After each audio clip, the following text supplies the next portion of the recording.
हे everyone, welcome और welcome back to Raksha unplugged. कैसे हैं आप लोग? दोस्तों, आप लोगों ने एक कहावत सुनी है, नंगा नहाएगा क्या और निचोड़ेगा क्या? नहीं, मतलब इसका कोई लेना देना नहीं है मेरे रिएक्शन से, बस मुझे कहावत याद आई तो मैंने बोल दी। आप लोगों ने सुनी है कि नहीं, ये कमेंट सेक्शन में ज़रूर बताना।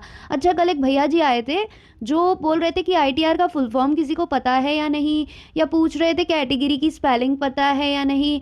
भैया जी से ये तो पूछो कि इनकी जो पत्नी श्री हैं वो फ्लेवर को फ्लावर बोल, नहीं नहीं नहीं नहीं नहीं, फ्लोवर बोलती हैं। उनको कब सिखाने वाले हैं भैया जी ये सारी चीज़ें? हम्म।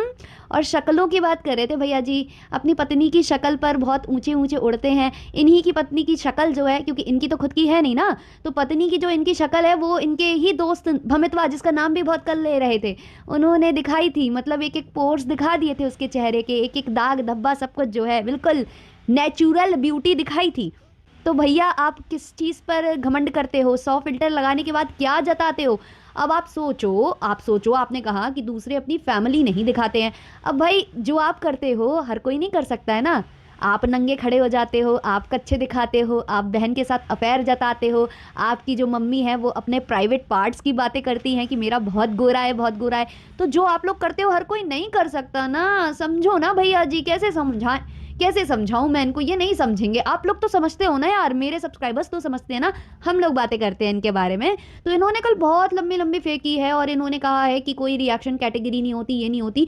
तो भाई कोई कैटेगरी ना लाइफस्टाइल व्लॉगिंग वाली भी नहीं होती है जो अपना घर बार दिखाएं। और लाइफस्टाइल व्लॉगिंग भी एक बहुत ही उच्चतम दर्जे की चीज़ है, जिसे दिखाना भी एक अपने आप में कला है। तो ये सब कैटेगरीज हैं भाई, व्लॉग के अंदर ही सब कुछ आता है। VLOG व्लॉग, व्लॉग एक वीडियो फॉर्मेट है जिससे आप कुछ भी बता सकते हो ऑडियंस को, कुछ भी, मतलब कुछ भी। उसमें रिएक्शन वाले भी फॉलो करते हैं, हालांकि रिएक्शन चैनल वालों ने खुद बोल बोल कर कि हम रिएक्शनिस्ट हैं, हम रिएक्शन देते हैं। कुछ लोगों ने ये भी बोल दिया कि ये कैटेगरी होती है, उस बात को इसने पकड़ लिया।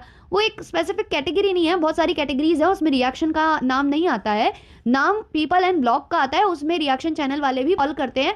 और आपको रिएक्शन चैनल कायदे से अपने आप को नहीं कहना चाहिए, क्रिटिक्स कहना चाहिए, लेकिन सब रिएक्शन रिएक्शन रिएक्शन बोलते आ रहे हैं तो वही नाम चला आ रहा है। अब देखो, लाइफस्टाइल ब्लॉगिंग एक अच्छी चीज़ होती है, ऐसा नहीं है कि अच्छी चीज़ नहीं है, लेकिन हाँ, ये कोरोना के टाइम से ज़्यादा प्रचलन में आ गई। जब लोग अपने घर पर थे, उनके पास कुछ करने के लिए नहीं था, तो वो ये सब दिखाने लग गए और ये एक सब कैटेगरी बन गई, ब्लॉग के अंदर आने लग गई। लेकिन यार, किसने कहा है कि इस कैटेगरी में आप अपने लालम लाल कच्छे या फिर अपनी जो अफेयर्स के चर्चे अपनी बहन के साथ ये सब करना, ये कौन सा इन्फ्लुएंस ये जो है अपनी लाइफस्टाइल में करने लगे लोगों को? इसकी भी कोई मतलब, ये भी कोई एक नई कैटेगरी इजाद की है इन्होंने, तो इसके बारे में इनसे पूछिए कि ये कौन सी कैटेगरी होती है जहां पर ये सब होता है। मतलब यार, किसी को नीचा दिखाने आए हो तो थोड़ी सेंसिबल बातें किया करो। एक क्रिएटर कलेक्टिव इवेंट में फॉर्म भर के क्या पहुंच गया ये बंदा? ये दूसरों को नीचा दिखा रहा है कि कभी तुम लोगों को इन्वाइट आया है? भाई फॉर्म भर दो, किसी को भी इन्वाइट आ जाएगा। कोई वहां मना ही नहीं करता है, पहले आओ पहले पाओ, ये वाला सिस्टम है वहां पर, है ना। तब बताना, तब थोड़ा सा अकड़ बताना जब सामने से इनवाइट आए, है ना। तो इसने जानबूझकर बेंगलोर का फॉर्म भरा था जहां क्रिएटर कलेक्टिव इवेंट हो रहा था। इसको लगा कि बेंगलोर में भरेंगे तो वहां हम नए लोगों से मिलेंगे, क्योंकि उत्तर प्रदेश में तो इनकी हालत खराब हो चुकी थी, यूपी बिहार में ये बिल्कुल बदनाम ब्लॉगर्स हो चुके थे। तो ये जो है बेंगलोर, वहां साउथ में गए सीधे, और वहां पर हुआ क्या होगा, इनको आशंका लग गई होगी कि वो गूगल ऑफिस में होने वाला है, इसलिए इन्होंने भर दिया फॉर्म। लेकिन यहाँ भाई आपके पास में, आप जहां रहते हो वहां पास में भी एक ऑफिस है, गूगल ऑफिस, वहां सामने से इनवाइट आ चुका है लोगों को, और इन्हीं रिएक्शनिस्ट में से किसी को आ चुका है। तो नीचा दिखाने से पहले थोड़ा सा अपना जो है क्या कहूँ मैं उसको, होमवर्क कर लिया करो यार। मतलब कंट्रोवर्सी जोर से आई थी, हम समझ सकते हैं इतनी जोर से क्यों आ गई थी, क्योंकि जगत दिदिया के व्यूज देख लिए थे ना भैया जी ने, लाइव के व्यूज। अब इनके लाइव पे तो व्यूज, मतलब इनके कहीं पर भी व्यूज नहीं है, कहीं पर भी व्यूज नहीं है। तो बंदा कह रहा है कि मैं शॉर्ट से 10-10 लाख कमा लेता हूँ, उस बंदे को इस गंदी लैंग्वेज में उतरना पड़ रहा है, ये गंदी घटियागिरी की हरकतें करना पड़ रहा है, लॉन्ग पर व्यूज उसके आ नहीं रहे हैं। जो यूट्यूब का किंग है, जो यूट्यूब का क्या कहूँ मैं, ये अपने आप को बहुत कुछ समझता है, लेकिन ये खुद अपना कुछ नहीं कर पा रहा है। और ये लाइव आता है तो कोई इसको नहीं पूछ रहा होता है, सब इसकी बेइज्जती मार रहे होते हैं।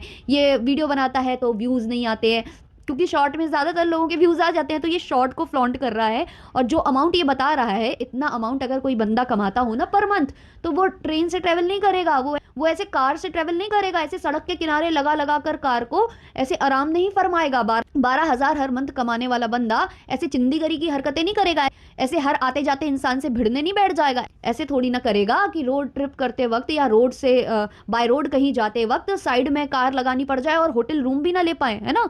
तो ऐसे ऐसे होते हैं क्या ये $12,000 महीना कमाने वाले लोग? इस कदर के बदतमीज टाइप के होते हैं यार। मतलब मुझे तो लगता था कि काफी सोफिस्टिकेटेड होते होंगे, काफी क्लासी होते होंगे, है ना। और इनकी पत्नी भाई साहब, और ये पास्ता पास्ता पास्ता ऐसे भरा जाते हैं ना किसी चीज के लिए, पी पी पी पी के लिए ऐसे भराते हैं। इनको लगता है कितना ज्यादा क्या बेच लें और पैसे कमा लें। तो जिसके पास ऑलरेडी इतना आ रहा हो ना केवल शॉर्ट से, तो वो इतनी ज्यादा मगजमारी नहीं करता है, ऐसे नीच लेवल में नहीं उतरता है। और ये हॉस्टल को बदनाम कर रहा है, ये बोल रहा है मैं हॉस्टल में पला बड़ा हूं, तो मेरी जो लैंग्वेज है वो बहुत गंदी है। वो तो सबको पता है तुम्हारी लैंग्वेज बहुत गंदी है, बताने की जरूरत नहीं है। लेकिन हॉस्टल को बदनाम मत करिए, क्योंकि हॉस्टल में हर तरीके के लोग आते हैं, कुछ अच्छे भी होते हैं, कुछ बुरे भी होते हैं। लेकिन क्या है ना कि आपके घर में भी हॉस्टल खुला हुआ था, आपकी मम्मी जो है उसको संचालित करती थी, संचालिका थी, है ना, जो भी थी, क्योंकि हिंदी तो आपको ढंग से आती नहीं है। और रही बात इंग्लिश की, तो इंग्लिश इस चीज की निशानी नहीं होती है कि आप ज्यादा पढ़े लिखे हैं या आप बहुत ज्यादा समझदार हैं, ठीक है ना। जो आपकी माता जी कॉम्बिनेशन को कम्युनिकेशन बोलती हैं और उनका भी हरासमेंट हो जाता है और जाने क्या क्या वो बोलती रहती हैं, अभी रेस्टोरेंट नहीं बोल पा रही थी वो,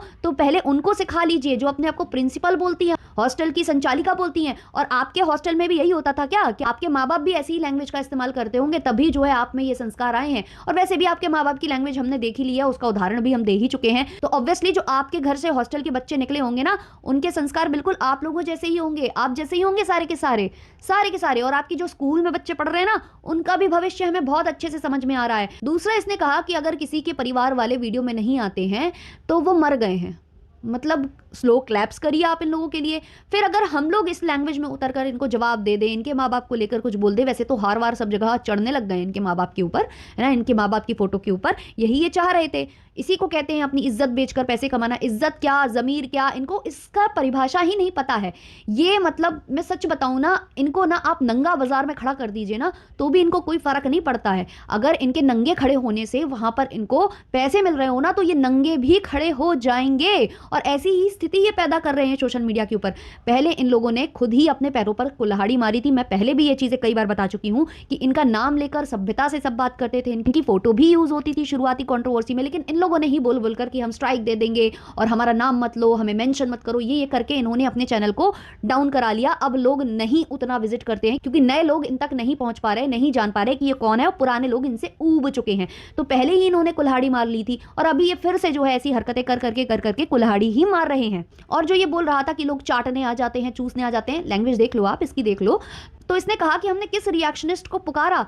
जी आप जब गए हुए थे ना, एक एयरबीएनबी लेकर आप रह रहे थे, शायद थाईलैंड गए हुए थे आप, तब आपने ये पुकार लगाई थी कि मेरे सपोर्ट में जिस जिसको रिएक्शन बनाना है वो रिएक्शन बनाए, मैं उसका ना कम्युनिटी पर शेयर करूंगा, जो मुझे मेंशन भी करना और हमारे सपोर्ट में बनाना। और तभी से ये सारे रिएक्शन चैनल वाले आपके सपोर्ट में वीडियो बनाने लगे थे। और अभी भी जो आपके पैनल पर कुछ लोग बैठे हैं जो कि रिएक्शनिस्ट ही हैं शायद, तो उनको लेकर भी आपके सेम विचार आएंगे आने वाले वक्त में, लेकिन ये चीज शायद लोगों को समझ में नहीं आ रही है। अब रही बात, इन्होंने दो लोगों का नाम लिया कि ये मेरी परिवार है, ये मेरी फैमिली है। एक इन्होंने वो विदेशी महिला का नाम लिया जो इनके सपोर्ट में लाइव बैठालती थी, उनको इन्होंने बड़ी बहन कहा और कहा कि वो तो रिएक्शन चैनल है ही नहीं, वो तो केवल हमारे सपोर्ट के लिए बना था, मान लिया। लेकिन दूसरा जो पैनल है, जो आपकी एक और दीदी जी हैं जो कि समाज सेवा करती हैं, उन दीदी जी को भी आपने फैमिली बताया, उनके पैनल पर भी आप जा रहे हो, तो वो रिएक्शन की कैटेगरी में आती है या नहीं वो भी बता देना। चलो हम मान भी लें कि वो रिएक्शन की कैटेगरी में नहीं आती हैं, बट उनकी भी बेइज्जती आप कर चुके हो कि हमारे घर में घुसने की जरूरत नहीं है, हमारे घर में घुसकर जो तुम करना चाहती हो वो हो नहीं पाएगा,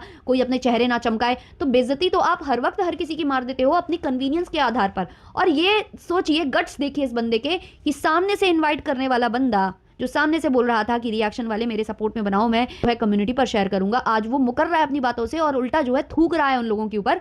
तो भाई जागो, रिएक्शन चैनल वाले जागो। यही चीजें समझा रहे थे शुरू से, लेकिन बात ये थी ना कि अगर कोई कुछ बोलने जाता, इन रिएक्शन चैनल वालों को समझाने जाता, तो ये उल्टा जो है समझाने वाले को ही ट्रोल करने लग जाते थे। और आज इनको शायद सारी चीजें बहुत क्लियर हो रही होंगी, क्रिस्टल क्लियर हो रही होंगी, लेकिन एक टाइम आने के बाद फिर से सब भूल जाने वाले हैं ये सारी चीजें, और फिर से जो है इंसल्ट ये फैमिली जो है बार बार करेगी। इनको जो है इनकी असलियत दिखाने की जरूरत है, इनको सब अच्छे से असलियत दिखाइए, इनको सपोर्ट करना कम करिए। इवन मैं तो यही कहूंगी कि अपना व्यू भी बर्बाद मत करिए, लेकिन फिर भी मेरे कहने से कुछ होने वाला है नहीं है। जिसको जो ठीक लगे वो कर सकता है और करा सकता है, स्पेशली अपनी इंसल्ट, क्योंकि इंसल्ट करने में तो ये फैमिली बहुत ज्यादा आगे है। विनाश काले विपरीत बुद्धि होता है ना, तो ये वही कर रहे हैं, अपना ही विनाश अपने ही हाथों से जो है ये करने पर तुले हुए हैं। और जो बार बार भमित्वा का नाम ले रहे थे ना, ये चीज़ भमित्वा को समझ में आ गई थी, इसलिए वो 2 दिन में ही सीधा हो गया था। क्योंकि रिएक्शन चैनल वाले तो किसी से नहीं डरते हैं, तो वो तो बराबर रिएक्शन बना रहे थे। इनको झुकना पड़ गया था अंत में, क्योंकि इन्हें पता था कि इनका करियर वाईटी ही है। वाईटी के बाद इनको बहुत ज़्यादा प्रॉब्लम फेस करना पड़ेगा। कहाँ लाखों रुपए जो है घर बैठे आते हैं, और कहाँ 12-12, 15-15 हज़ार की जॉब के लिए घसना पड़ेगा, है ना। 22-23 हज़ार की तो लप्पू ही करता था, ये लप्पू ने ही बोला है। तो सोचिए क्या स्थिति इनकी हो जाएगी। तो इसलिए भमितवा वो चीज़ समझ गया, लेकिन जो कुछ कहते हैं ना कि मय के मद में चूर, तो ये उसमें चूर हो गए हैं मय के मद में। तो ठीक है, रहो भाई, चलो करते रहो। आप डाल तो दूसरा पात। चलिए इस वाले पॉडकास्ट को इतना ही रखते हैं, मिलते हैं जल्द ही नेक्स्ट पॉडकास्ट के संग। अच्छा लगा हो तो लाइक शेयर सब्सक्राइब और हाइप कर देना। तब तक के लिए बाय बाय।